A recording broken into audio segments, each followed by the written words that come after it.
మాది పేద కుటుంబం అండి.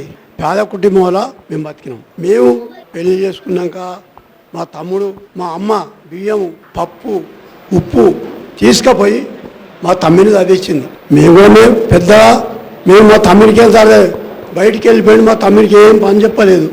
మా తమ్మునంతా మా తమ్ముడే చదువుకొని ప్రబుద్ధుడు అయ్యాడు, చదువుకున్నాడు. అదే కాలేజీలో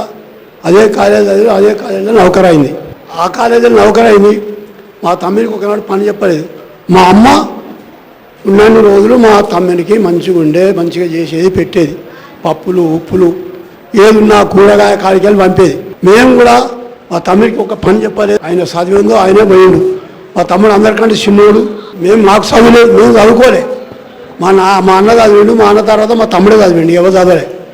అందరం మా నాయన చచ్చిపోయి మేము అందరం వ్యవసాయం గొర్రెలు బర్రెలు ఉండి మేము దాచుకుంటున్నాం. అదేవిధంగా మా అన్న అందరూ పెద్దోడై బుద్ధిమంతుడై ఊళ్ళో ఏ వారం మా తాతకుండే మా నాయనకుండే ఏ వారం మా కుటుంబానికి మొత్తం పెద్దరికం బాగుండే. మా కుటుంబం పేద కుటుంబం అయినా మాకు గౌరవిస్తారు. దొరలు దాతలు అంతా మాకు సవర్కించి మంచిగా చేసి అది చేసిందండి. మా తమ్ముడు అట్టే మాతో మేము చేసినందుకు మా తమ్ముడు మా పిల్లలందరూ ఇక్కడ పట్టుకొచ్చాడు. హైదరాబాద్ ఒక్కొక్కరు అందరూ హైదరాబాద్ మా తమ్మితో వచ్చారు. మేమే ఉంటున్నాం మాత్రం మా తమ్ముడు అందరినీ మా పిల్లలు కూడా ఇక్కడికి తీసుకొచ్చి అందరూ అటు ఇటు వాళ్ళు కూడా ప్రబుద్ధులై వాళ్ళు ఇంతో పని చేసుకుంటారు మంచిగా. మా తమ్ముతో పాటు మా పిల్లలు కూడా ఇక్కడనే ఉన్నారు.